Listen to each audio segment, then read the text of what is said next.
This looks like a good thing. Like a lesson. Shh! Quiet, please! Hello class, welcome to this week's filmmaking lesson. This sponsor video will be Summer 2019 Camp Ads. It will be added to Kimono Friends 2 Anime 3 episodes. I might not be here in Loyalist College this week because I am heading to Disneyland in California to visit the new theme land Star Wars Galaxy's Edge. So, anyway, first, we will be doing home video releases. On today, we will be doing Batman 1989 film. Here is the plot in this film. As Gotham City approaches its bicentennial, Mayor Bork orders District Attorney Harvey Dent and Police Commissioner Gordon to make the city safer. Meanwhile, reporter Alexander Knox and photojournalist Vicky Vale begin to investigate rumors of a vigilante nicknamed Batman who is targeting the city's criminals. Batman's alter ego is Bruce Wayne, a billionaire industrialist who, as a child, witnessed his parents' murder at the hands of a psychotic mugger. At a fundraiser for the bicentennial in Wayne Manor, Bruce meets and falls for Vale, and the two begin a romantic relationship. However, the evening is cut short as Bruce is alerted to Commissioner Gordon's sudden departure due to police business and leaves to investigate as Batman. Mob boss Carl Grissom, who is targeted by Dent and Gordon, discovers his mistress Alicia is having an affair with his second-in-command, Jack Napier. With the help of corrupt police Lieutenant Eckhart, Grissom engineers Napier's death and irradiated Tax's chemicals. However, Grissom's plan is foiled with the sudden arrival of Commissioner Gordon, who wants Napier captured alive. In the ensuing shootout, Napier, who has realized he was set up, kills Eckhart. Batman arrives and, in a struggle, Napier is knocked into a vat of chemicals. Batman escapes and Napier is presumed dead. Napier emerges from the vat, but is left disfigured with chalk-white skin, emerald green hair, and a rictus grin. The sociopathic Napier is driven insane by the incident and begins calling himself the Joker. He kills Grissom and usurps authority over his criminal empire, and scars Alicia's face to equal his disfigurement. The Joker terrorizes Gotham City by lacing hygiene products with Smilex, a deadly chemical which causes victims to die laughing with the same maniacal grin as the Joker. As he searches for information on Batman, whom he blames for his disfigurement, the Joker also becomes obsessed with Vale. He lures her to the Gotham Museum of Art and his henchmen destroy the works of art. Batman arrives and rescues her. They escape in the Batmobile, pursued by the Joker's men.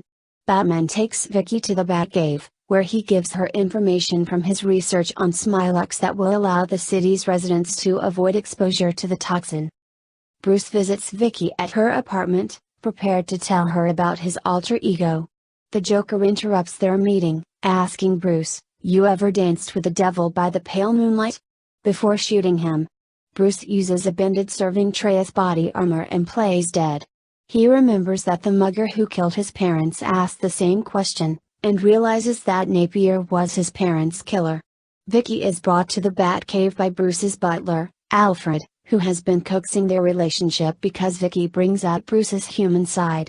After telling her that he cannot focus on their relationship with the Joker terrorizing Gotham, Bruce departs as Batman to destroy the Axis plans.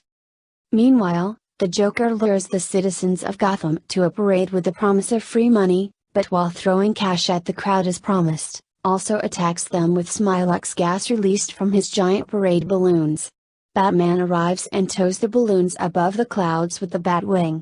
The Joker shoots the Batwing using a long-barreled gun, causing it to crash, and takes Vicky to the top of a cathedral. Batman, who survived the crash, fends off the Joker's remaining men despite his injuries, and confronts the Joker. The two fight, with Joker eventually gaining the upper hand, leaving Batman and Vicky clinging onto an outcropping. The Joker tries to escape by helicopter, but Batman attaches a heavy granite gargoyle to the Joker's leg with his grappling hook, causing him to lose his grip and fall to his death after it breaks off. Commissioner Gordon announces that the police have arrested the Joker's men and unveils the bat signal. Harvey Dent reads a note from Batman, promising that he will defend Gotham whenever crime strikes again. Vicky is taken to Wayne Manor by Alfred, who tells her that Bruce will be a little late. She responds that she is not surprised, as Batman looks at the signal's projection from the rooftop, standing watch over the city. Alright. On tomorrow, we will be doing Batman and Robin 1997 film. Here is the plot in this film. Set 2 years after the defeat of Two-Face and the Riddler, Batman and his new sidekick, Robin, become defenders of Gotham.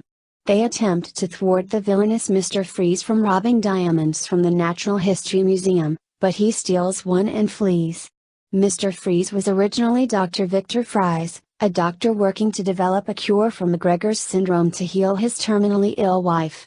Fries was forced to wear a cryogenic suit powered by diamonds after becoming unable to live at normal temperatures following a lab accident. At a Wayne Enterprises lab in Brazil, the botanist Dr. Pamela Isley is working under the deranged Dr. Jason Woodrue, experimenting with the venom drug. She witnesses Woodrue use the formula to turn the violent, but diminutive, convicted serial murderer Antonio Diego into a hulking monstrosity dubbed Bane. When Isley threatens to expose Woodrue's experiments, he attempts to kill her by overturning a shelf of various toxins. Despite Woodrue's efforts, Isley is resurrected, transforming into the beautiful and seductive Poison Ivy. Before exacting revenge, she kills Woodrue with her poisonous kiss, and sets fire to the lab, leaving it to burn down while she escapes with Bane. She finds that Wayne Enterprises funded Woodrue, thus she appropriates Bane as a muscle-bound thug, taking him with her to Gotham City. Meanwhile, Alfred Pennyworth's niece, Barbara Wilson, makes a surprise visit and is invited by Bruce Wayne to stay at Wayne Manor until she goes back to school. Wayne Enterprises presents a new telescope for Gotham Observatory at a press conference interrupted by Isley. She proposes a project that could help the environment, but Bruce declines her offer, which it would kill millions of people. That night, a charity event is held by Wayne Enterprises with special guests, Batman and Robin, and she decides to use her abilities to seduce them. Mr. Freeze crashes the party and steals a diamond from the event. Although he is captured by Batman and detained in Arkham Asylum, he eventually escapes with the help of Poison Ivy and Bane. Meanwhile, Dick discovers that Barbara has participated in drag races to raise money for Alfred, who is dying of McGregor's syndrome. Batman and Robin begin to have crime-fighting relationship problems because of Ivy's seductive ability with Robin, but Bruce eventually convinces Dick to trust him. Poison Ivy is then able to contact Robin once more. She kisses him but fails to kill him due to Robin wearing rubber lips. Meanwhile, Barbara discovers the Batcave, where an AI version of Alfred reveals he has made Barbara her own suit. Barbara dons the suit and becomes Batgirl. Ivy captures Robin, but he gets rescued by Batman, and Batgirl arrives and subdues Ivy to get eaten by her throne plant, before revealing her identity to the pair. Batman, Robin and Batgirl decide to go after Mr. Freeze together. By the time they get to the observatory where Mr. Freeze and Bane are, Gotham is completely frozen. Batgirl and Robin are attacked by Bane, but they eventually defeat him by kicking apart his venom tubes, stopping the flow of venom to his body. Bane collapses before transforming back to his original diminutive size of Antonio Diego and is left helpless on the ground. Meanwhile, Batman and Mr. Freeze begin to fight each other, with Batman defeating Mr. Freeze. Batgirl and Robin manage to unfreeze Gotham, and Batman shows Freeze a recording of Poison Ivy during her fight with Batgirl, who had informed the latter that she killed Mr. Freeze's wife. However, Batman informs Mr. Freeze that she is still alive, in cryogenic slumber before being moved to Arkham Asylum, waiting for Mr. Freeze to finish his research. Batman proceeds to ask Mr. Freeze for the cure Mr. Freeze has created for the first stage of McGregor's syndrome to administer to Alfred, and Mr. Freeze atones for his misunderstanding by giving him the medicine he had developed. Mr. Freeze is then detained in Arkham Asylum. Poison Ivy is also imprisoned in Arkham Asylum with a vengeful Mr. Freeze as her cellmate, and he plans to make Poison Ivy's life a living hell for the attempted murder of his wife. After Alfred is cured, everyone agrees to let Barbara stay at Wayne Manor and fight crime with them. Alright.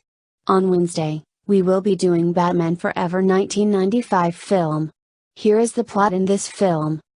In Gotham City, The crime fighter Batman diffuses a hostage situation caused by a criminal known as Two-Face, the alter ego of the former District Attorney Harvey Dent, but Two-Face escapes and remains at large.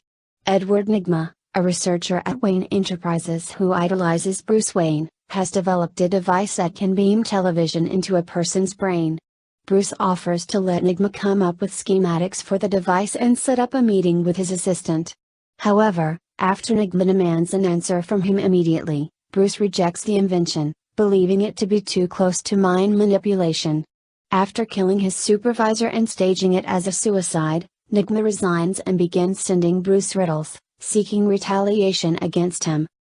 Bruce meets Chase Meridian, a psychiatrist who is obsessed with Batman, and invites her to come with him to a circus event. After a performance from the circus performers, the Flying Graysons, Two-Face arrives and threatens to blow up the circus unless Batman comes forward and surrenders his life to him. The Flying Graysons attempt to stop Two-Face, but most of them get killed as a result. Only Dick Grayson, the youngest member, survives as he climbs to the roof and throws Two-Face's bomb into a river. Bruce invites the orphan Dick to stay at Wayne Manor. Dick, still troubled by the murder of his family, intends to kill Two-Face and avenge his family. When he discovers that Bruce is Batman, he demands that Bruce help him find Two-Face so that he can kill him, but Bruce refuses. Meanwhile, Nygma, inspired and delighted by watching Two-Face's raid at the circus, turns himself into a criminal called the Riddler and forms an alliance with Two-Face. The two steal capital in order to mass-produce Nygma's brainwave device so that Riddler can use it to steal all of Gotham's confidential information, promising Two-Face Batman's secret identity in return. Nygma founds his own company, Nygmatic.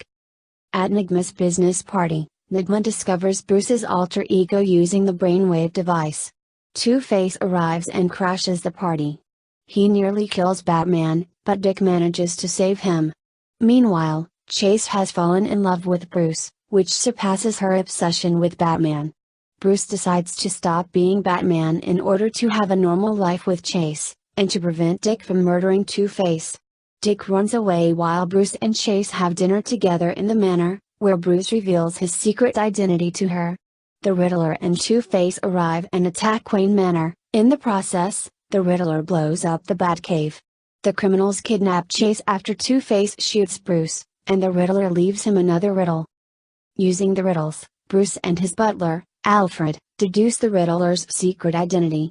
Chase is imprisoned by the Riddler and Two-Face in their hideout. Bruce puts on a new Batman costume. Dick returns and becomes Batman's sidekick, Robin. Batman and Robin head to Riddler and Two-Face's lair, Claw Island, where they are separated.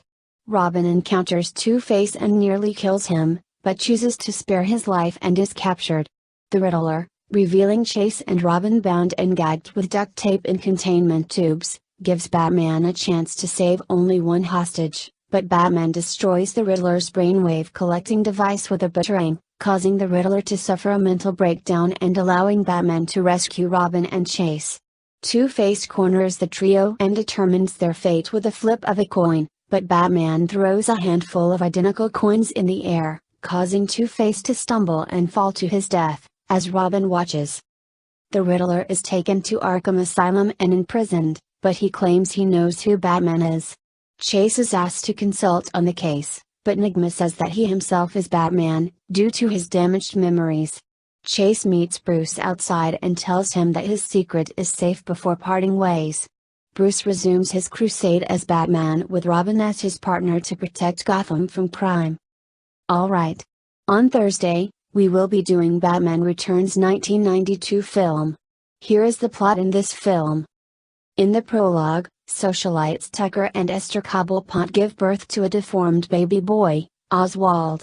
Disgusted by his appearance and wild demeanor, they confine the baby to a cage and ultimately throw him into the sewer, where he is discovered by a family of penguins at Gotham Zoo. 33 years later, millionaire Max Schreck proposes to build a power plant to supply Gotham City with energy, though he is opposed by the city mayor. During Schreck's speech, Gotham is attacked by a disgraced former circus troupe, the Red Triangle Gang. Despite the efforts of Batman to stop the violence, Shrek is abducted and taken to the sewer, where he meets Oswald Cobblepot, the gang's secret leader now known as the Penguin. The Penguin blackmails Shrek with evidence of his corporate crimes into helping him return to the surface, and he accepts. Meanwhile, Shrek's secretary, Selina Kyle, discovers the true purpose of Shrek's power plant to drain Gotham of its energy and bring the city under Shrek's control. Shrek pushes her out of a window to silence her, but she survives the fall and vows revenge, taking up the mantle of Catwoman. The Penguin makes his presence known by rescuing the mayor's baby from a staged kidnapping attempt, and requests to be allowed into the Hall of Records to find his parents. Batman's alter ego, Bruce Wayne, voices his suspicions about the Penguin's true motives, and investigates his background and connection to the Red Triangle Gang. During a meeting with Shrek, Wayne meets Kyle and the two become attracted to one another. In order to remove his enemies, Shrek pushes for the Penguin to run for mayor and discredit the current mayor by having the Red Triangle Gang wreak havoc on the city. Batman intervenes and meets Catwoman as she attempts to sabotage one of Shrek's businesses. She escapes, but is injured and swears revenge on Batman by allying with the Penguin to frame him for an undiscussed crime. As Wayne and Kyle begin a romantic relationship, the Penguin abducts Gotham's Ice Princess and kills her, framing Batman for the act, at the same time sabotaging his Batmobile to rampage throughout Gotham, until Batman disconnects the controlling device, and ends his partnership with Catwoman, who didn't anticipate the murder. When she rejects his advances, he attempts to kill her with one of his flying umbrellas, but she survives after falling into a greenhouse. During the chase, Batman records the Penguin's disparaging remarks about the people of Gotham and later plays them during his next speech, destroying his image and forcing him to retreat to the sewer, where he reveals his plan to abduct and kill all of Gotham's firstborn sons as revenge for what his parents did to him. At a charity ball hosted by Shrek, Wayne and Kyle meet and discover each other's secret identities. The Penguin appears and reveals his plan, intending to take Shrek's son, Chip, with him, but Shrek gives himself up in his son's stead. Batman foils the kidnappings and heads for the Penguin's lair. The Penguin attempts to have his army of penguins bomb the city and kill everyone in Gotham, though Batman and his butler, Alfred, jam the signal and order the penguins to head back to the sewer. Batman arrives and confronts the Penguin. In the ensuing fight, the Penguin falls through a window into the sewer's toxic water. Shrek escapes but is confronted by Catwoman, who intends to kill him. Batman pleads for Kyle to stop, unmasking himself in the process. Shrek draws a gun and shoots Wayne, and then shoots Kyle multiple times, but she survives and electrocutes herself and Shrek with a stun gun, causing a massive explosion. Wayne, who was wearing body armor, finds Shrek's corpse but Kyle is nowhere to be found. The Penguin emerges from the water, but eventually dies from his injuries and from the toxic sewage, and his penguin family lay his body to rest in the water. In the aftermath, as Alfred drives him home, Wayne sees Kyle's silhouette in an alley but only finds her cat, who he decides to take home with him. The bat signal appears in the sky as Catwoman, who survived, watches. Alright. On Friday, we will be doing Batman vs Teenage Mutant Ninja Turtles. Here is the plot in this film. While touring at Powers Industrial, Barbara Gordon witnesses a powerful generator being stolen by the Foot Clan and also spots 4 creatures she believes are metahumans during the robbery. She relays the information to Batman, who fights the Foot Clan at Wayne Enterprises before he is defeated by the Shredder. The 4 metahumans Batgirl was referring to are the Teenage Mutant Ninja Turtles, who have arrived in Gotham to stop Shredder's schemes and find out who his new ally is. After defending Wayne Enterprises from Penguin, the Turtles meet Batman in an alleyway and proceed to fight him as both sides believe the other is working with Shredder. The Turtles are forced to retreat when Batman gains the upper hand on them with his superior fighting prowess. After researching Batman and his reported locations, Donatello manages to lead the Turtles into the Batcave, where they have a brief scuffle with Robin. After Batman and Batgirl arrive, the Turtles introduce themselves and offer their assistance to the Bat family when they realize they have the same goal. Robin reveals to the group that Shredder is working with Ra's al Ghul and the League of Assassins. In exchange for the secrets of the Lazarus Pit, Shredder and his subordinates aid Roz in building a machine that will throw Gotham into chaos by infecting everyone in the city with mutagen combined with the Joker's venom. The two break into Arkham Asylum, where Joker gives them the formula for his venom in exchange for a canister of mutagen. The Bat family and the Turtles are alerted of an incident in Arkham Asylum by Commissioner Gordon, where they discover that Joker has used the mutagen to transform all of the inmates and himself into mutant animals. The heroes face off against the mutated Rogues Gallery, and Joker injects Batman with the mutagen and venom combination to turn him into an unhinged mutant bat. After defeating Joker, the heroes use Batgirl and Donato's retro mutagen to cure Batman and the inmates, but realize that it was all a distraction for Shredder and Ra's al Ghul to acquire the Wayne Enterprises Cloud Seeder from Penguin. As Batman recovers in the Batcave, the two teams find out that their villains are launching their machine at the Ace Chemicals plant. Batman initially orders the Turtles to leave Gotham due to their impulsiveness, but Raphael convinces him that they are better off working together to learn from their mistakes. As the two groups advance towards Ace Chemicals, they defeat most of the Foot Clan and League of Assassins forces before confronting Shredder and Ra's al Ghul. Leonardo defeats Ra's, Batman and Raphael take down Shredder, and Donato and Michelangelo destroy the machine before it activates. The debris from the ensuing explosion knocks Shredder into a vat of chemicals and detonates the plant. Before the Turtles depart Gotham, Batman treats the heroes to pizza. In a post-credits scene, Shredder is revealed to have survived the explosion, as he now strongly resembles the Joker and starts to laugh maniacally. Alright. Also on Friday, we will be doing the Flintstones in Viva Rock Vegas 2000 film. Here is the plot in this film. Young bachelors and best friends Fred Flintstone and Barney Rubble have recently qualified as crane operators at Slate & Company. Soon to be employed, now they want dates, and a little green alien, the Great Gazoo, exiled to Earth by his species, offers to help, although only they can see him.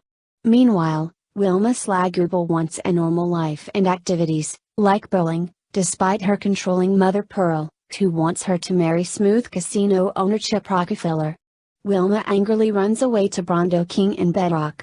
Waitress Betty O'Shea mistakes her as Cavalis, and offers to share her apartment, and gets her a job. Fred and Barney are smitten with the waitresses and invite them to a carnival, with Fred dating Betty and Barney taking Velma. Fred wins a carnival game and gets a prize of an egg which hatches into a baby dinosaur, which he names Dino. However, he does not really feel a connection with Betty, nor does Barney with Wilma, until both men switch dates. Wilma invites her new friends home to a birthday party for her father, Colonel Slagooble, where all are shocked by her wealth. Fred intends to propose, but changes his mind after meeting Chip, who berates him for his low-level job at Slate & Company. Pearl dislikes the three new friends, but the Colonel accepts them, glad Wilma is happy, and privately gives her a valuable pearl necklace that once belonged to his great-grandmother. After the boys disgrace themselves at dinner, Wilma nevertheless proclaims her pride and follows them out. Chip congratulates Fred on attracting Wilma and apologizes for his humiliation of Fred's job. He invites the four to his Rock Vegas resort as a peace offering.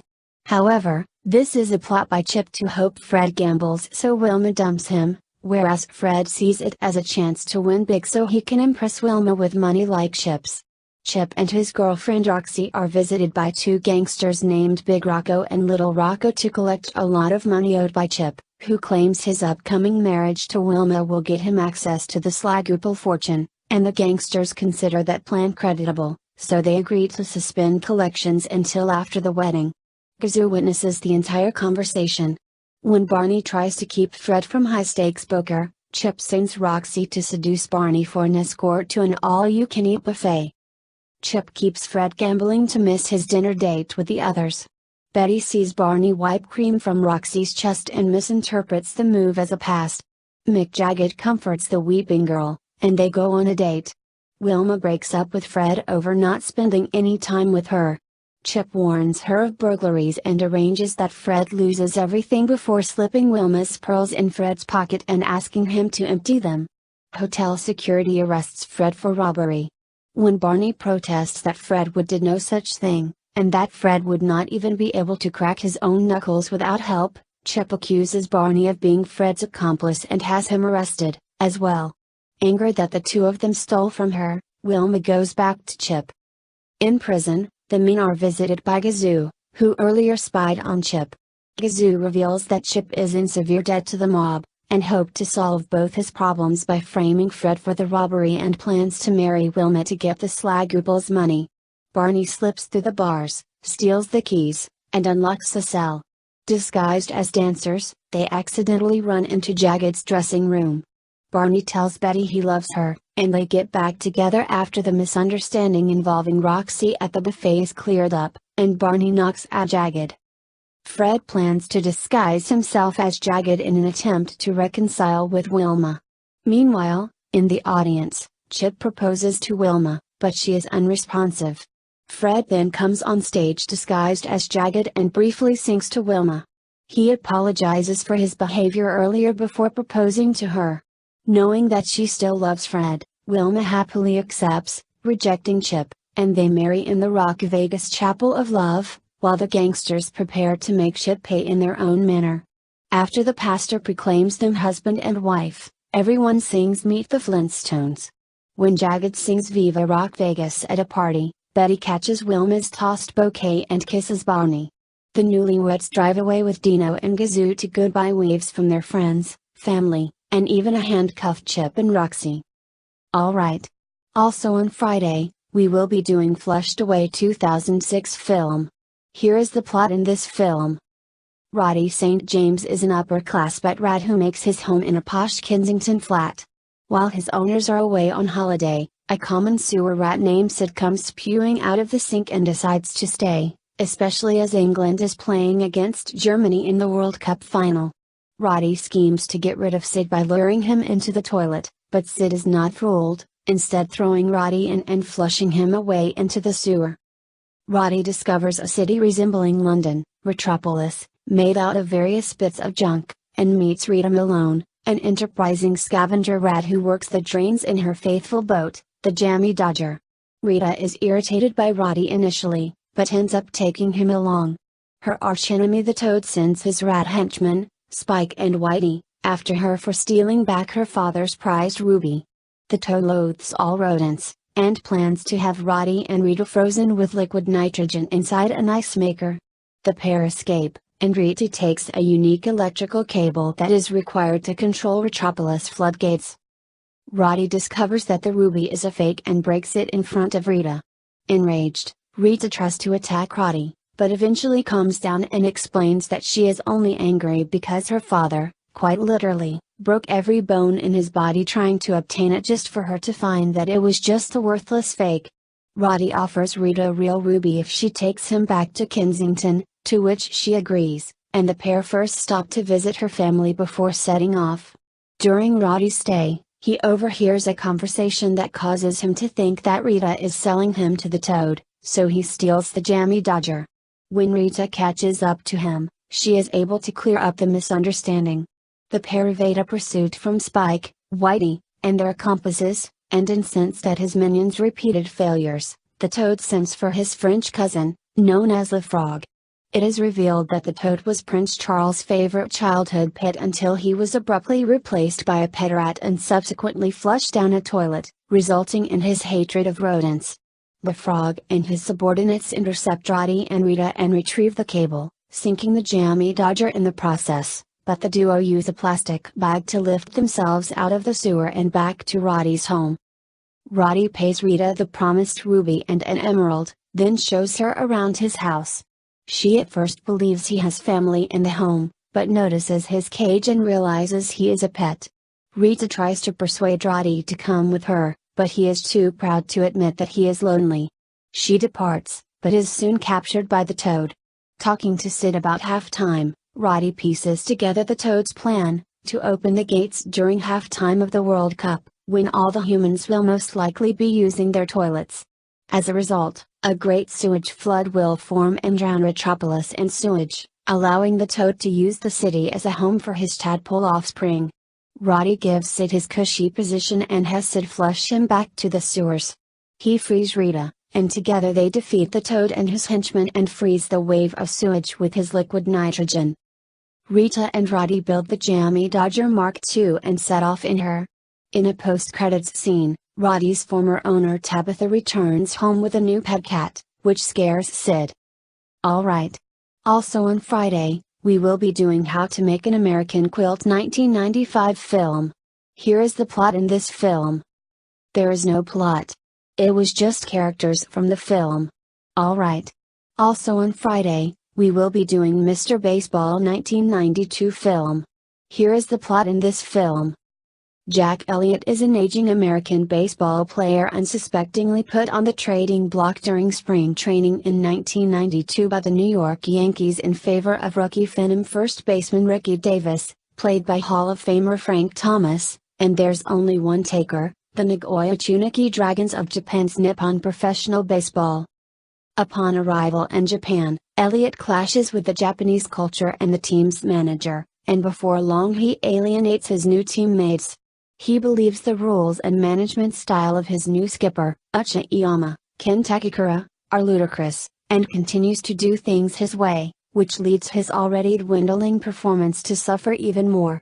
His only ally on the team is another American ballplayer, Max Hammer Du Bois, Dennis Haysbert, with whom he commiserates about his frustrations. However, Max is a team player on the Dragons, and warns Elliott to be one too. At the same time, Elliott develops a relationship with the beautiful Hiroko, Ayata Kanashi, who is, he later learns, Ucha Iyama's daughter. After one too many outbursts, including knocking out his interpreter during a brawl, Elliott is suspended from play. After meeting Hiroko's family, including Ucha Iyama admits to Jack that he hired him over the objections of management and now his own career, not just Jack's, is in jeopardy. Dragons management wanted Pete Clifton from Boston, but Ucha Iyama pulled some strings with management to pick Jack, because he was the right choice to turn this team around. After hearing this, Elliott swallows his pride and admits his deficiencies. Ucha Iyama becomes his mentor. In a rare show of humility, he apologizes to the team in Japanese, erroneously saying he wants to build a chopstick rather than a bridge of friendship, and the team rallies around him and teaches him the value of sportsmanship and respect for hard work. Ucha Iyama lifts his suspension and begins to work with Elliott on improving his play. The reinvigorated Elliott's enthusiasm for team play is contagious and the mediocre Dragons become contenders for the Central League pennant. In the process, he also utilizes a Japanese tradition of being able to tell off Ucha Iyama while intoxicated to convince him to encourage his players to be more aggressive and have a little fun. Eventually, Elliott gets the opportunity to break Ucha Iyama's record of 7 consecutive games with a home run, but not before his positive response to a call from his American agent complicates his relationship with Hiroko. His newfound respect for team play becomes apparent in a crucial game against the Yomiuri Giants. With the bases loaded, 2 outs and his team down 6-5, the team brass expects Ucha Iyama to signal for a bunt to try to tie the game, even though it would deny Elliott the chance to break the home run record. Elliott goes to Ucha Iyama and asks if he read the sign correctly. Ucha Iyama nods and tells him to swing away, knowing that a home run would break his record. Elliott takes a called strike one with a questionable call on the first pitch. Elliott fouls the second pitch back. Faced with a no-ball, 2-strike count, Elliott sees the Giants' infield is playing deep and bunts. The Giants are caught off guard and the bunt is successful in allowing the tying run to cross home plate.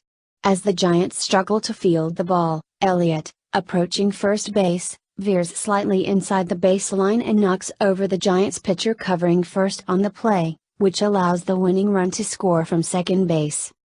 With the Dragons winning the pennant, Ucha Iyama can keep his job and Max ends his 5-year career in NPB by signing with the Los Angeles Dodgers. Elliott, who marries Hiroko, becomes a coach and mentor with the Detroit Tigers. The movie ends with one of the players calling him Chief, which is the same as he called Ucha Iyama in Japan. Alright. Also on Friday, we will be doing the Natural 19-something film. Here is the plot in this film. As a young boy growing up on a Nebraska farm in the 1910s, Roy Hobbs learns to play baseball from his father, with whom he plays catch regularly. One afternoon, the elder Hobbs collapses underneath a mighty oak tree in front of their house and dies from a heart attack. Shortly thereafter, lightning strikes the oak tree during a thunderstorm and splits the trunk down the middle. Hobbs takes a piece of the tree and carves it down into a baseball bat, using a wood-burning kit to write the name Wonder Boy into the barrel. Several years later in 1923, a now 19-year-old Hobbs, Redford, shares with his girlfriend Iris, Close, that he has an opportunity to try out for the Chicago Cubs. He boards a train en route to the tryouts, and meets a legendary ball player nicknamed Whammer Baker, the best hitter in the big leagues, as well as sports writer Max Mercy, Duval. On a stopover along the journey, the passengers visit a carnival where Hobbs easily wins at a game requiring him to knock over a stack of bottles with a ball. As he and his scout walk through the carnival, they are taunted by Whammer and Mercy. Hobbs' friend begs Mercy that Hobbs could strike Whammer out on 3 pitches, which Mercy accepts. Hobbs proceeds to strike Whammer out on 3 pitches, to the surprise of Mercy. The feat catches the attention of Harriet Bird, Hershey, a mysterious woman who had previously been fawning over Whammer. Hobbs and Bird board the train separately, but she later approaches him and they talk. In Chicago, they each have a room and she phones Hobbs and invites him to her room. When Hobbs arrives at her room, Bird is wearing a black outfit, including a veil. She questions whether Hobbs will be the best there ever was like he wishes to be. He confidently confirms that he will be, after which Bird immediately pulls a small handgun from her purse and shoots Hobbs in the abdomen. It is later discovered that Bird had previously targeted other top athletes such as an Olympian and a football star. 16 years later in 1939, Hobbs is now 35 and is signed by a scout to the New York Knights, a struggling ball club sitting in last place. The team is managed by Pop Fisher, Brimley, who initially dislikes that Hobbs has joined the team, believing that at his age he would be more of a hindrance than a help. After several games of sitting on the bench, Pop challenges Hobbs to be at practice the next day, though Hobbs reminds Fisher that he's always there. The following game, Fisher benches star outfielder Bump Bailey, Madsen, after a reckless play. Pop pinch hits with Hobbs, who literally knocks the cover off of the baseball. Shortly after this, Bailey tragically dies when he crashes through an outfield while trying to make a play, resulting in Hobbs being made starting outfielder. Hobbs ends up becoming a sensation and begins to turn the Knights' fortunes around. Mercy finds Hobbs to be a familiar character but is unable to recognize him as the pitcher who struck the Whammer out 16 years earlier. One night Hobbs has dinner after a game with the team's bench coach, Red Blow, Farnsworth, where Red explains the ownership situation of the Knights. He tells Hobbs that if Pop loses the pennant this year, then his ownership share of the team will revert to the team's majority owner, the judge, Prosky, and Pop will be out of the game for good. Hobbs is asked to meet with the judge, who remains in a darkened office high above the playing field at the Knights ballpark. The judge compliments Hobbs' success thus far but offers him a $5,000 bribe to throw the season, which he refuses. At a formal dinner, Mercy introduces Hobbs to Gus Sands, McGavin, a bookie whom Hobbs learns enjoys placing large bets against him.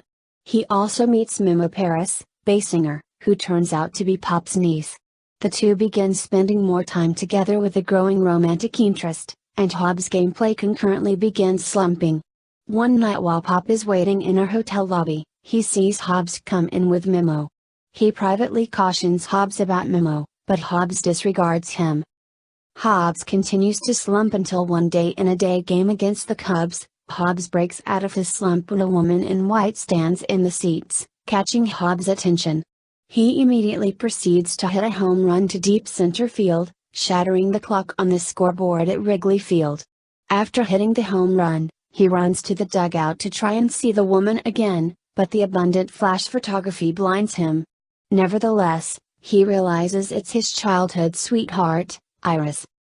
The two later meet at a diner where they catch up, with Hobbs telling her how he had been shot several years before and had lost his way as a result.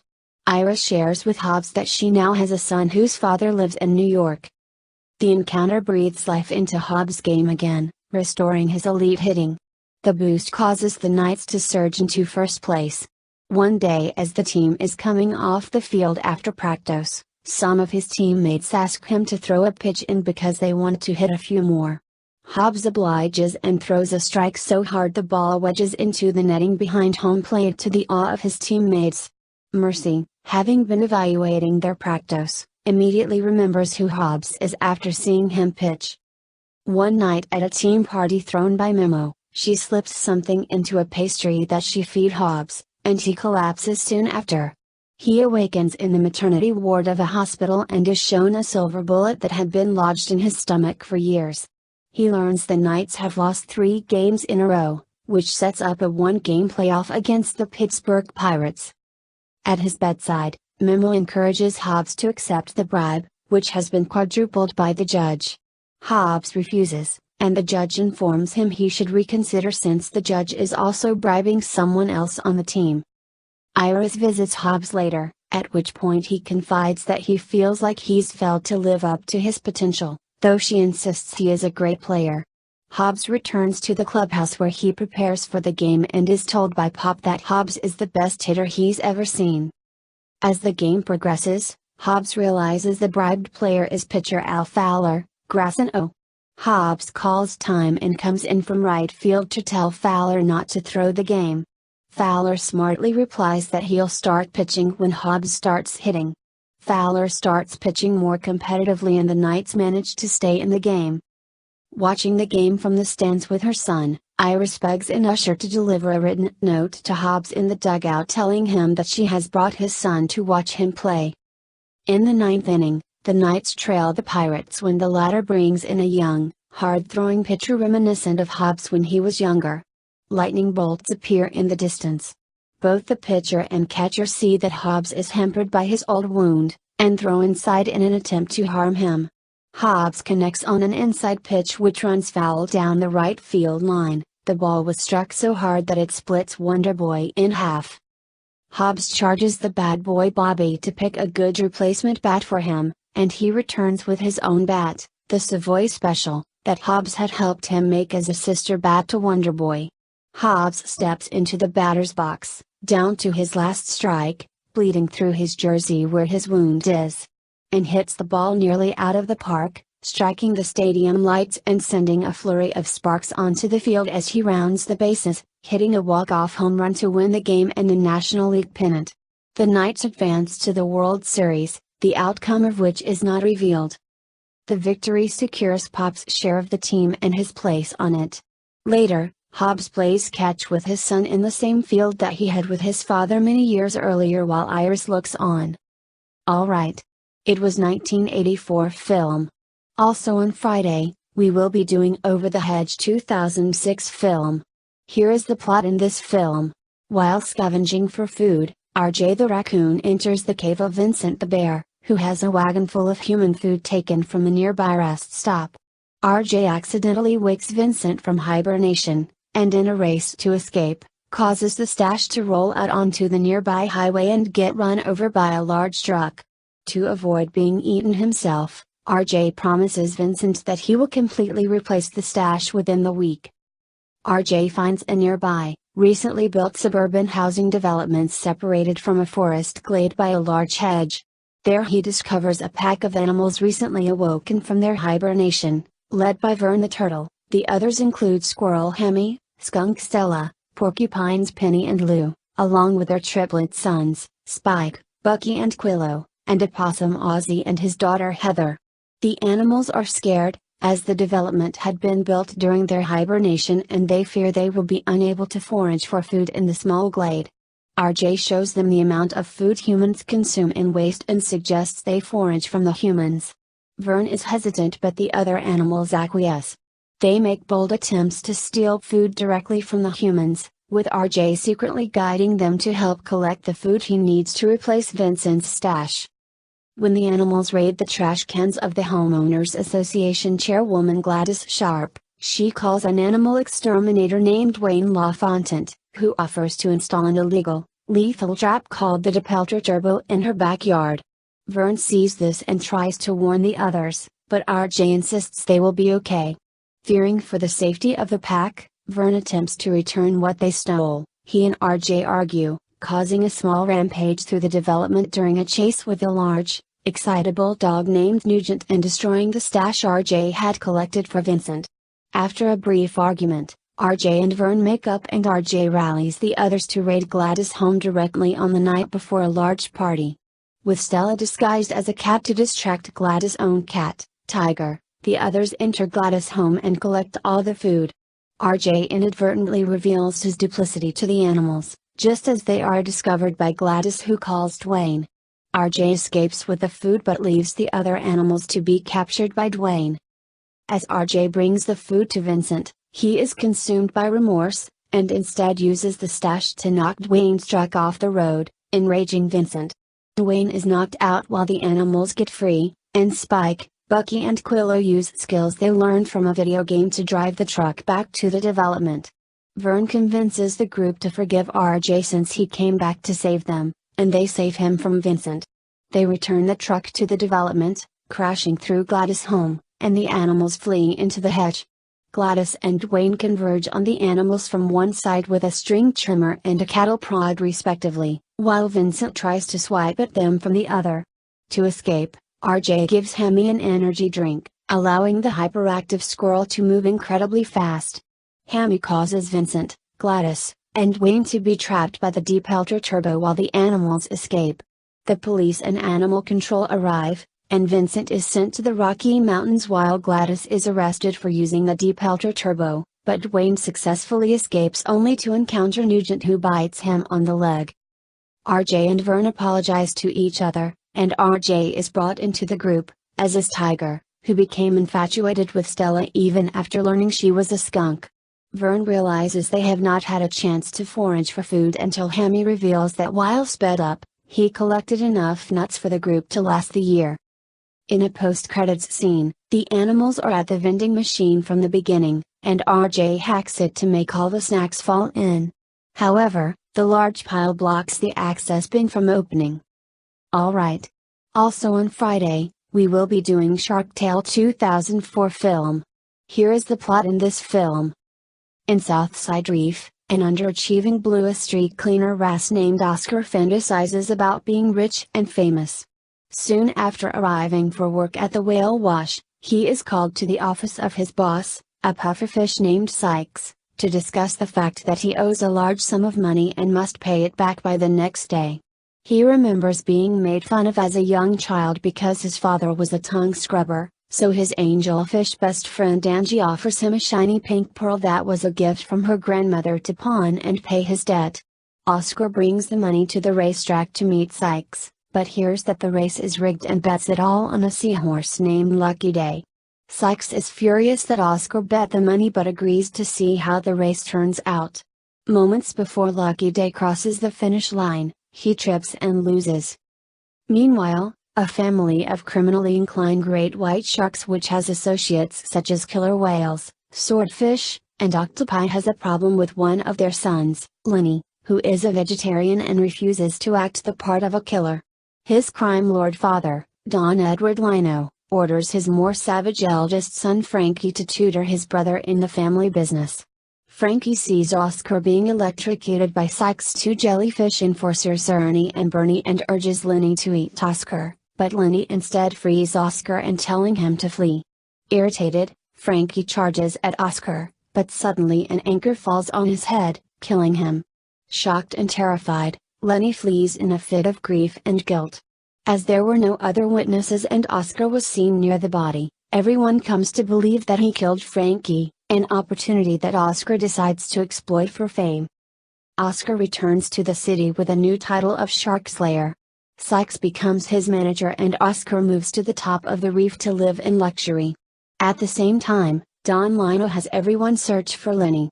When several sharks approach Oscar's neighborhood, his neighbors expect him to drive them away, so he goes and runs into Lenny. Since he does not wish to return home, Lenny begs Oscar to let him stay at Oscar's house. Soon, Angie finds out about the lion, threatens to tell everyone. Oscar and Lenny stage an event in which Lenny pretends to terrorize the town and Oscar defeats him. Though this further cements Oscar's reputation and causes the beautiful but sly Lola to become his girlfriend, it greatly angers Don Lino. Afterward, Oscar and a jealous Sanji get into an argument, where she reveals that she had feelings for Oscar even before he became the Shark Slayer, causing Oscar to dump Lola and reflect on the aftermath of his actions.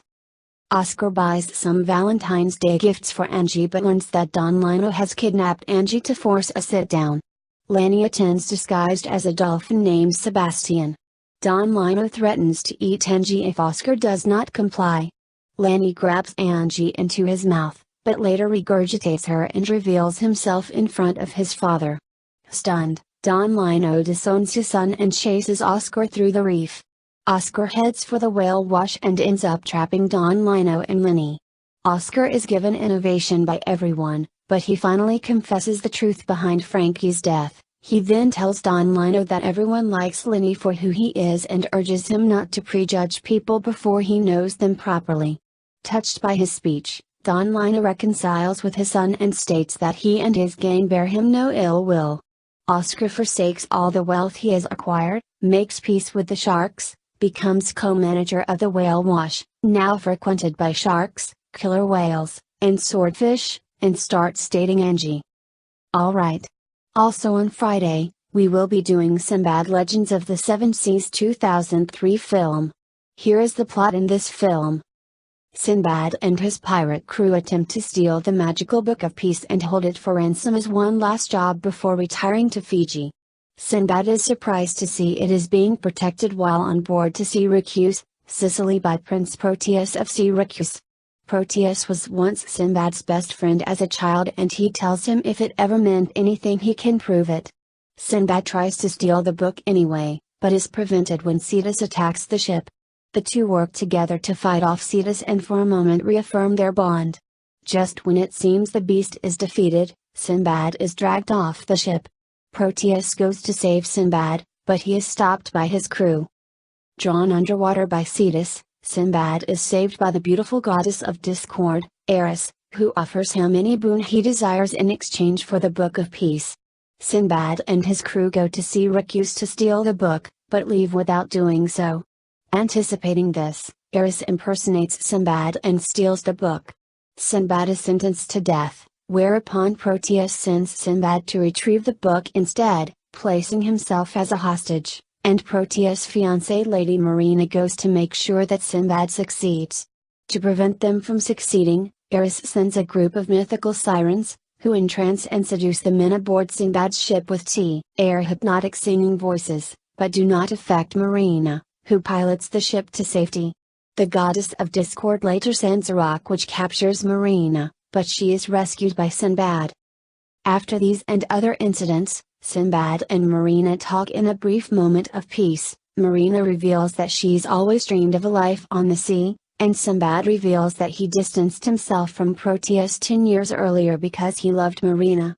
They suddenly then reach and enter Eris' realm where she reveals that her plan was to maneuver Proteus into Sinbad's place, leaving Syracuse without an heir, and agrees to surrender the Book of Peace only if Sinbad truthfully tells whether he will return to Syracuse to accept blame and be executed if he does not get the book.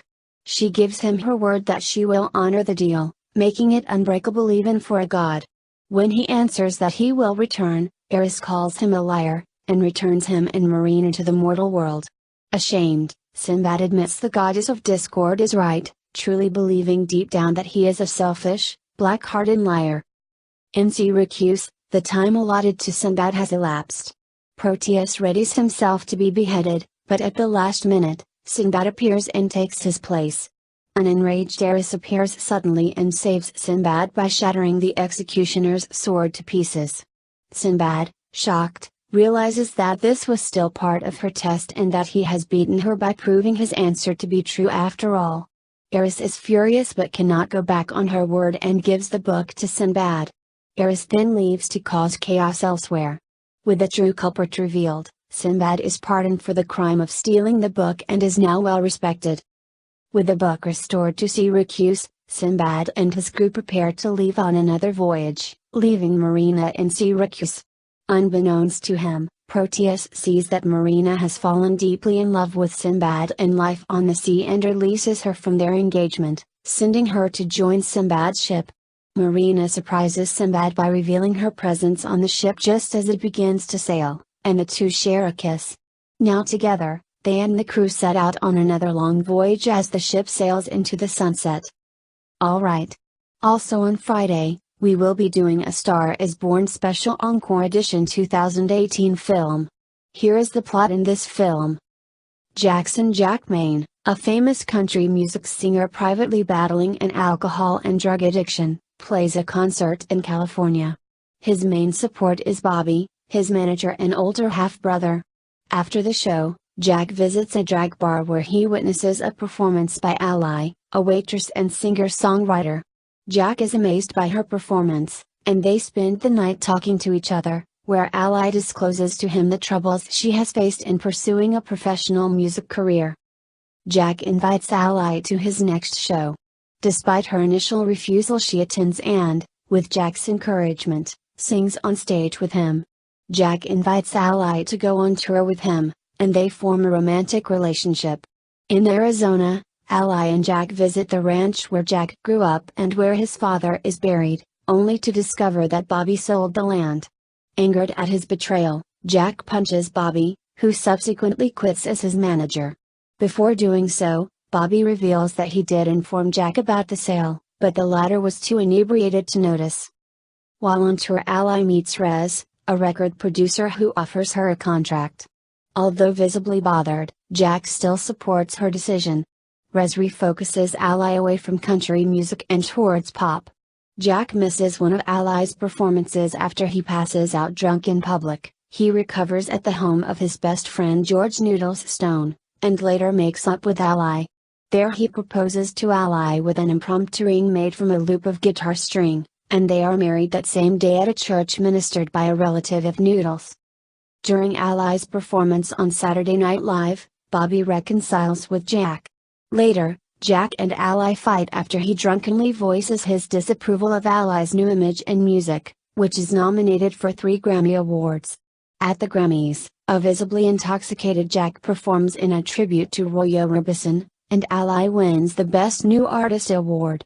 When she goes up on stage to receive her award, Jack staggers up to her, where he publicly wets himself and passes out. Ally's father Lorenzo berates Jack and Ally helps him sober up. Jack joins a rehabilitation program shortly thereafter. Jack recovers in rehab for about 2 months, where he discloses to his counselor that he attempted suicide when he was 13 years old. He also mentions that he has tinnitus, which has been getting worse. He tearfully apologizes to Ally for his behavior, and returns home. Ally wishes to bring Jack to perform with her on the European leg of her tour. Rez refuses, prompting Ally to cancel the remainder of the tour so she can care for Jack. Rez later confronts Jack, accusing him of being washed up and of holding Ally back. That evening, Ally lies to Jack, and tells him that her record label has cancelled her tour so she can focus on her second album. Jack promises that he will come to her concert that night, but after Ally leaves, he hangs himself in their garage. Ally becomes inconsolable after Jack's death. She is visited by Bobby, who explains Jack's death was Jack's own fault and not hers. Ally takes a song that Jack had written but never performed and sings it at a tribute concert, introducing herself as Ally Maine. Alright. Also on Friday, we will be doing Toy Story Ultimate Collector's Edition 1995 film. Here is the plot in this film. In a world where toys are living things but pretend to be lifeless when humans are present, a group of toys, owned by a boy named Andy Davis, are caught off guard when Andy's birthday party is moved up a week, as his family, including his mother and infant sister Molly, is preparing to move the following week. Andy's toys, including Bo Peep the Shepherdess, Mr. Potato Head, Rex the Dinosaur, Ham the Piggy Bank and Slinky Dog, fear they will be replaced by new toys from the birthday. A pull-string cowboy doll named Sheriff Woody, the toy's leader and Andy's favorite toy, sends out army men, led by Sergeant, to spy on the party and report the gift results to the others via baby monitors. The toys are relieved when the party appears to end with none of them being replaced by new toys, but then Andy receives a surprise gift, a Buzz Lightyear action figure, who thinks he is a real space ranger. Buzz impresses the other toys with his various features, and Andy begins to favor him, making Woody feel abandoned. As Andy prepares for a family outing at Pizza Planet, his mother allows him to bring one toy. Fearing Andy will choose Buzz, Woody attempts to trap him behind a desk, but ends up accidentally knocking him out of a window. The other toys surmise Woody's jealousy and gang up on him, but Andy takes Woody and leaves for Pizza Planet before they can exact retribution. A vengeful Buzz hitches a ride on the family van and picks a fight with Woody during a gas stop. In the scuffle, the two leave the confines of the van, and the family leaves without them. Woody and Buzz manage to make their way to the restaurant by stowing away on a pizza delivery truck. Buzz, still thinking he is a real space ranger despite Woody's attempts to convince him otherwise, gets them stuck in a crane game visually modeled after a rocket ship, where they are won by Andy's toy-abusing neighbor, a boy named Sid Phillips. Sid's house is inhabited by mutant hybrid toys of Sid's own creation, as well as his bull terrier Scud. While Woody attempts to escape from Sid's house, Buzz sees a television ad for the Buzz Lightyear toy line that shocks him deeply. In a fit of denial, Buzz tries to fly out of the window, but fails and loses an arm upon impact. Buzz sinks into despondency and becomes a liability toward Woody's escape plan, which falters when Andy's toys see Woody manipulate Buzz's arm from the parallel window and come to believe that he murdered him. After the mutant toys emerge and repair Buzz's arm, Sid enacts a plan to launch Buzz on a fireworks rocket, but this is delayed by a thunderstorm.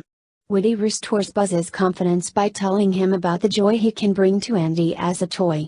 The next day, Woody and the mutant toys rescue Buzz just as Sid is about to launch the rocket and scare Sid into no longer abusing toys, and he runs into his house screaming in horror.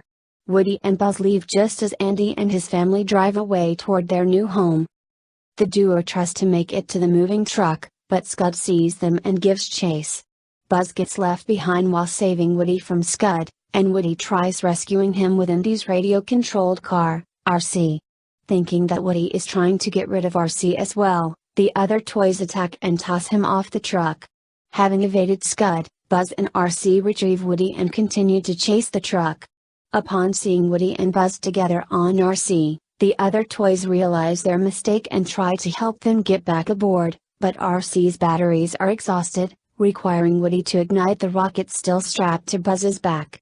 As they hurtle onward, Woody manages to throw RC into the truck before they soar into the air, and Buzz opens his wings to free himself from the rocket before it explodes, gliding with Woody to land safely into a box in the van, right next to Andy. Andy is delighted to see his favorite toys again. On Christmas Day, at their new house, Woody and Buzz stage another reconnaissance mission to prepare for the new toy arrivals. One of the toys is a Mrs. Potato Head, much to Mr. Potato Head's delight. As Woody jokingly asks what might be worse than Buzz, they discover Andy's new gift is a puppy, and the two share a worried smile. Alright. Also on Friday, we will be doing Toy Story 2 Ultimate Collector's Edition 1999 film. Here is the plot in this film. Andy prepares to go to cowboy camp with Woody, but while playing with Woody and Buzz, he accidentally tears Woody's arm. Andy's mom puts Woody on a shelf, and Andy leaves without him. The next day, after having a nightmare of being thrown away, Woody finds Wheezy, a squeeze toy penguin who has been shelved for months due to a broken squeaker. When Andy's mother puts Wheezy in a yard sale, Woody rescues him, but is stolen by a greedy toy collector. From a commercial, Andy's toys identify the thief as Al Quiggin, owner of Al's Toy Barn. Buzz, Ham, Mr. Potato Head, Slinky Dog, and Rex set out to rescue Woody. At Al's apartment, Woody learns that he is based on a 1950s black and white television puppet show called Woody's Roundup, and that along with Jessie, Bullseye, and Stinky Pete the Prospector, he is said to be sold to a toy museum in Tokyo, Japan. While the others are excited about going, Woody intends to return to Andy, upsetting Jessie. Stinky Pete explains that the museum is only interested in the collection if it is complete, and without Woody, they will be returned to storage. After Woody's arm is torn off completely, his attempt to retrieve it is foiled when Al's television set turns on, and he angrily blames Jessie when he finds the TV remote in front of her. The next morning, Woody's arm is fixed by an elderly toy repair specialist.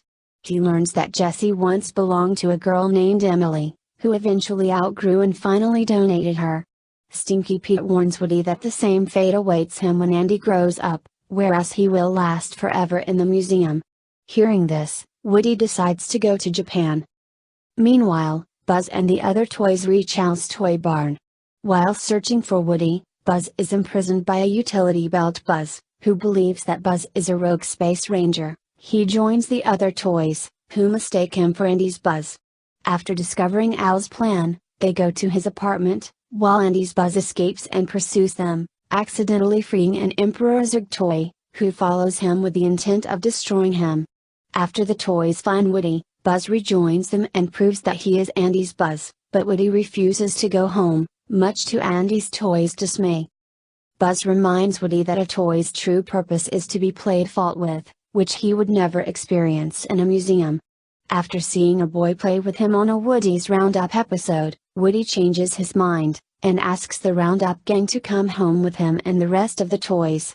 However, Stinky Pete, who has never been loved or played with and wants to go to Japan, stops them, revealing that he was responsible for foiling Woody's escape attempt, and framed Jessie for it. Al then returns, takes the gang in a suitcase, and leaves for the airport. Andy's toys pursue Al, but are caught by Zurg, who battles utility belt Buzz and reveals himself as Buzz's father. After Rex inadvertently knocks Zurg off an elevator, utility belt Buzz then chooses to remain behind with Zurg. Accompanied by 3 toy aliens, Andy's toys steal a Pizza Planet delivery truck and follow Al to the airport, where they sneak into the baggage handling system and find Al's suitcase. Stinky Pete trips Woody's arm during a struggle, but Andy's toys stuff him into a little girl's backpack as punishment. They free Bullseye, only for Jessie to end up on the plane bound for Japan. Assisted by Buzz and Bullseye, Woody frees Jessie, and the toys return home. When Andy returns from camp, he accepts Jessie, Bullseye and the aliens as his new toys, then repairs Woody's arm. Al is upset in a new commercial after losing the Roundup gang, while Wheezy's squeaker has also been fixed. Woody tells Buzz that he is no longer worried about Andy outgrowing him because, when he eventually does, they will still have each other for company. Alright. Also on Friday, we will be doing Toy Story 3 Ultimate Collector's Edition 2010 film. Here is the plot in this film. 17-year-old Andy is preparing to go to college. He has not played with his toys in years, and most of them are gone, except for Woody, Buzz Lightyear, Jessie, Bullseye, Rex, Slinky, Ham, Mr. and Mrs. Potato Head, the aliens, and 3 army men. The despondent toys reflect on their future, and the army men leave by parachuting out the window. Andy intends to take Woody with him to college and puts the other toys in a trash bag to put them in the attic. However, Andy's mother thinks the bag is trash and mistakenly throws it out. The toys escape and climb into her car, as they are upset and believe Andy tossed them away, and get into a donation box with Molly's old Barbie doll, bound for Sunnyside Daycare. Woody follows but is unable to convince them that Andy meant to keep them, and is forced to go along when Andy's mother drives off to donate them. Andy's toys are welcomed by Lotso Hun Bear, Lotso, and the other toys at Sunnyside. Except Woody, Andy's toys are delighted to learn that Sunnyside never runs out of children to play with, and Barbie is enamored of a Ken doll there. Woody attempts to return home, but is instead found by Sunnyside student Bonnie, who brings him home and plays with him and her other toys, which are well treated. Bonnie's clown toy Chuckles explains that he, Lotso, and Big Baby once had a beloved owner named Daisy, but were lost during a family trip. When they made it home, Lotso found he had been replaced. His personality changed, he lied to Big Baby, saying Daisy had replaced all of them. When they found Sunnyside, Lotso took over it, turning it into a toy prison, and Chuckles only escaped because Bonnie took him home for repair. At Sunnyside, Andy's toys dislike the toddler's rough play. Buzz asks Lotso to move the toys to the older children's room, but Lotso switches Buzz to his original factory setting, erasing his memory. Mrs. Potato Head, through an eye she lost in Andy's room, sees Andy searching for them. They realize Woody was telling the truth about Andy's intentions and try to leave. Andy's toys are imprisoned by Lotso's henchmen who rely on new recruits to save themselves from the preschooler's abuse. Woody returns to Sunnyside and learns from a chatter telephone that the only way out is through the trash. Andy's toys accidentally reset Buzz to Spanish mode instead of his old persona. Spanish Buzz promptly allies himself with Woody and falls in love with Jessie. The toys reach a dumpster, but are cornered by Lotso's gang. As a garbage truck approaches, Woody reveals Lotso's deception to Big Baby, who throws Lotso into the dumpster. As the toys try to leave, Lotso's henchmen retreat and Lotso drags Woody into the dumpster as the truck collects the trash. The rest of the toys fall into the truck while trying to rescue him, except Barbie, Ken, and Big Baby.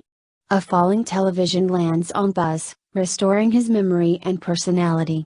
The truck brings the toys to a landfill, where the aliens are swept away after spotting an industrial claw, and the other toys are deposited on a conveyor belt that leads to an incinerator.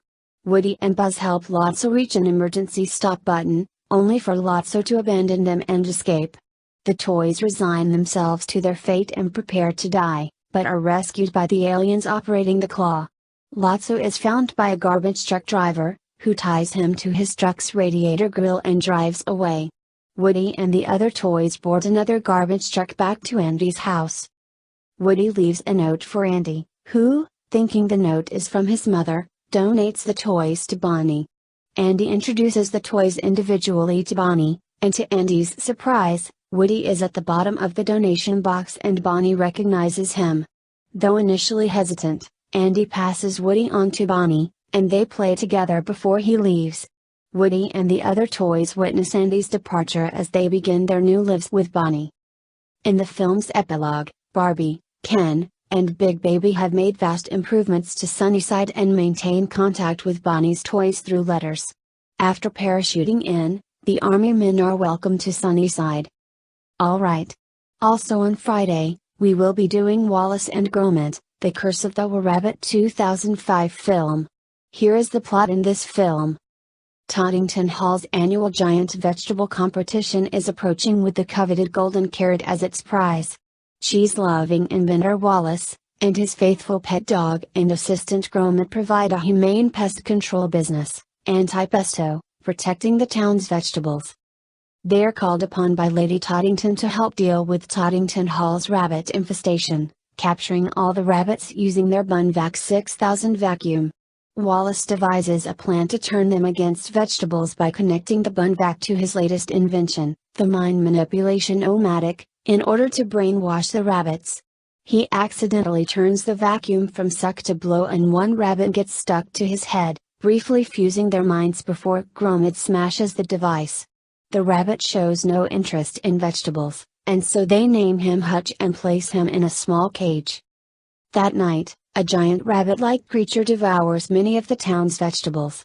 At a town meeting, the hunter Lord Victor Quartermain, who is courting Lady Toddington, offers to shoot the were-rabbit, but Lady Toddington persuades the townsfolk to continue with Wallace and Gromit's services.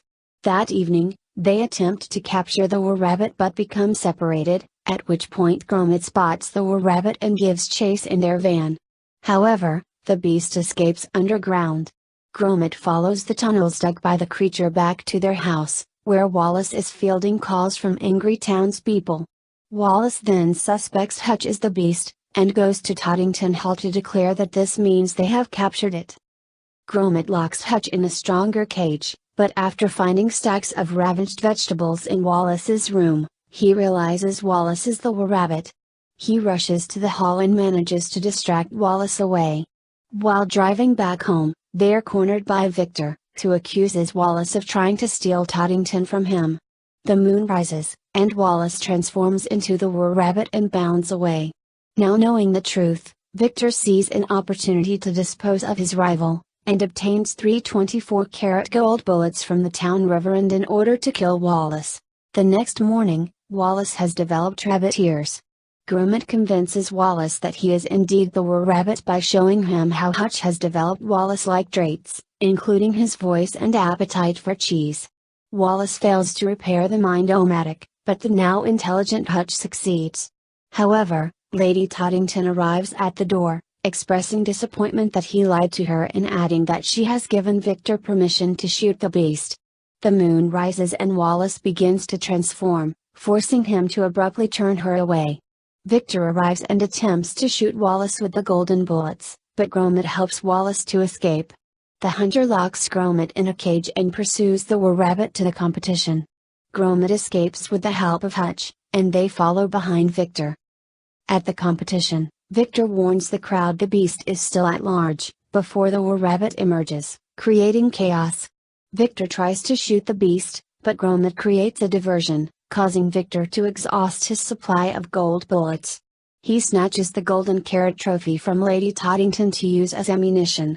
Seeing this, the Were-Rabbit carries Lady Toddington to safety atop Toddington Hall, where she realizes Wallace is the beast. Victor gives chase, revealing to Toddington that he already knew the truth and only wants to marry her for her money. Gromit enters Victor's line of fire as Victor fires at Wallace, but Wallace jumps, pulls Gromit out of harm's way, and sacrifices himself to cushion their fall into a cheese tent. Victor gloats about his victory, but Lady Toddington angrily whacks him with her giant carrot. Gromit quickly disguises the half-conscious Victor as the Were-Rabbit, and the angry mob chase him away. Wallace transforms back to his human self and appears dead, but Gromit uses some stinking bishop cheese to not only revive him, but also end the curse and return his popularity to normal. Lady Toddington awards Gromit the golden carrot and converts the grounds of Toddington Hall into a sanctuary for Hutch and the other rabbits to live. The movie ends with Wallace, Lady Toddington and Gromit watching Hutch jumping out of his hole yelling cheese. Alright. That's all the home video releases we got. So second, we will be doing Monkey Pictures and Roman Cow Productions and Donkey Teeth Company shorts. You remember that last year that you did for Microsoft's Windows 95 Windows Internet Explorer? It was a great short given the 100% of shorts being made by you class. Great job. So now, it is about Red Squirrel on Microsoft Windows 95 Plus computer. He has got educational games for kids. And so, it was a great game. Right after the game, the computer turns off and made Microsoft Windows 95 Plus to shut down. Alright. That's all the shorts we got. So third, we will be doing Samsung Galaxy S10e. It is about pancakes and curry. You class can do hitting stuff and whatever you want. Alright. Before we start working, I wanted to talk about Star Wars Galaxy's Edge in Disneyland. I wanted to visit with all my friends to go there, and we had an idea that we can go to shop at the end of the visit and build a droid and lightsaber. We also wanted to go to restaurant to eat Toronto Roasters and Oda's Cantina. And we also wanted to go on new ride called Millennium Falcon, Smuggler's Run. Okay, now that's it. That's all I got for today. Let's do some work now. Okay, I'm heading off to Galaxy's Edge, so, yep, you do some work now. Yay, we're at Galaxy's Edge! So, there's a lot of attractions to go in there in Star Wars Galaxy's Edge. Yeah, I know that. It was really good. Well, I just hope I don't get any scares like this. You already took off your tail and your frilled neck thing, right? Yeah, I did. Good. Lenise? Yes? Do you think we should take a picture together? Yes. Okay. Do you have your cell phone? Oh, I do have a Google Pixel 3a. Oh, you got it? Yep, come with it to the store, just in case. I might need to take pictures. Okay. That's good. Good. Hee-chan, come over here. Okay. Alright. Realizer, you come over here, too. Okay. And Kyoko-naku? Yeah, I do. Okay. We're gonna take pictures, okay? Okay. I don't want that to be happy. Oh, it's okay. You can smile. Well, without smiling, or you can do. Okay. Okay. Everyone, say cheese.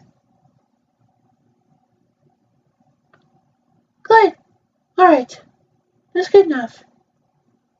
Can I see? Oh my goodness, I don't look like I'm smelling. Yep, you don't like your smelling, right? No. Okay. Let's go to Millennium Falcon. Where's that? It's over here. Oh. Yeah, let's go to Millennium Falcon and just have some fun. Yeah. Yeah. There's nothing we can do.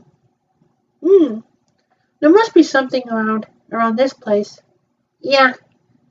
Like last time, it was really good. I know that, right? Well, it's just how really good it is.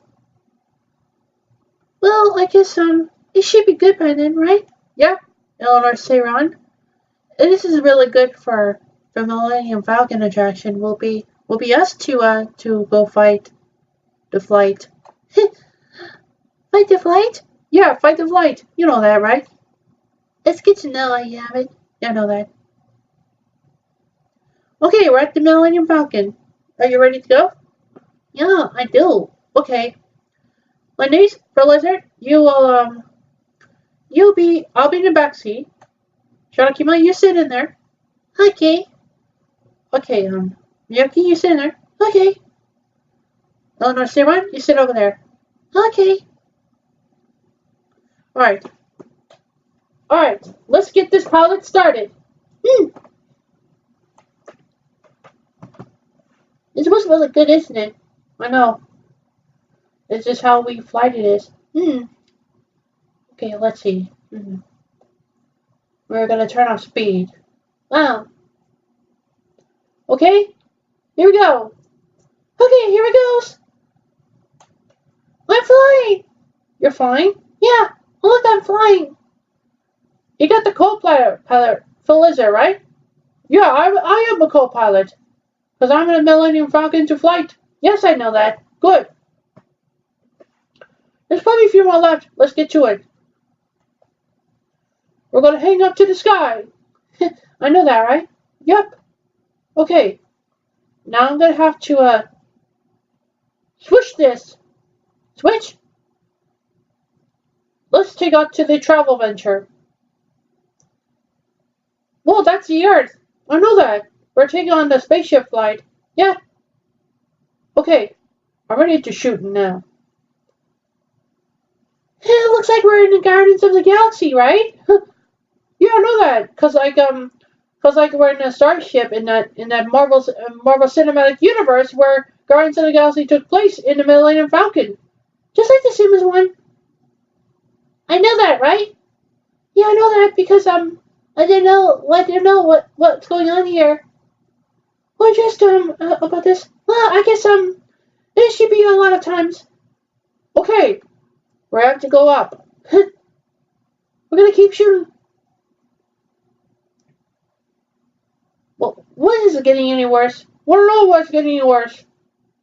Oh dear, we're gonna fall down. Oh no! Oh dear. We're done. I keep doing nothing. I'm done. I'm done with it. I think we did it. You did it? Yeah, we did it. All right, let's back things up. Okay. Okay, let's get to it. All right, we're gonna keep shooting. I love this one. You love this one, Sharakima? Yeah. It looks like my big computer, is slow. It's not responding, right? Okay, let's get to it. We're gonna keep shooting. Okay. Well, what happens if this Earth plane collapsed? I know. This looks like a planet Earth. I don't know that. Come on, planet Earth. Let's get out of here. Oh dear. What? Looks like it's collapsing. Oh dear. Get out of here, quick. Okay. All right, here it goes. We're going to boost right now. Huh. Whoa, where are we? Looks like there's meteoroid. I know, it's an asteroid, right? Yeah. They're all asteroids. We're gonna keep shooting. Alright. Okay, there's one thing I have to do. What? There's one thing I have to do is get back to the planet. Oh no, get back to the planet, huh? Yeah, let's go back to the planet. Alright. Here we go. It looks like we're gonna keep shooting all these asteroids, right? I know that. Okay. We're gonna keep doing it. Gonna keep doing it. Okay, we're done. Good. Okay. I have to be careful one of those mountains. One of those mountains? Yeah, mountains are really useful to hit each other. I know. Okay. We're gonna get to we're going by the home. We're going home. Yeah, let's go home. Ah, we're finally made it home at last. This is what I call the Millennium Falcon home. It's a dream home for a Millennium Falcon. Oh. Okay, what do you think we should do? Oh. Okay, press the green one. What? I don't know. What do we have to do? I know. Press the green one is the one. Oh, it's just that, huh? Okay. Oh, here you can hear the damaging over there. Mm-hmm. Okay.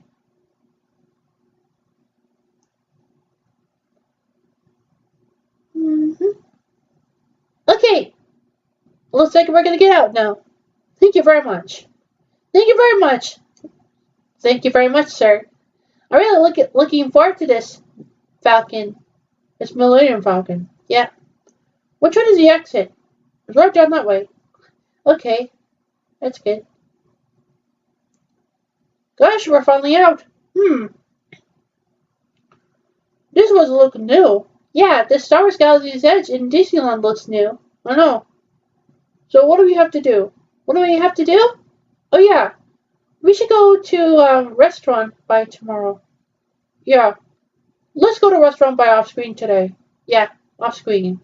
And then we're going to Ronto's Roasters after Millennium Falcon tomorrow. Yeah, let's go to a restaurant today, and we'll make it on screen for Ronto's Roasters by tomorrow. Okay? Yep, after Millennium Falcon at the off screen tomorrow. Okay. Okay, sounds like a good idea, right? Hi, I've been waiting for you. Oh, you've been waiting for me? Yeah, I see that. Kyokuraku, do you ever see the restaurant over there? What? Ronto's Roasters. Oh yeah, I know that. Okay, show me where it is. Went down that way. Okay, thank you.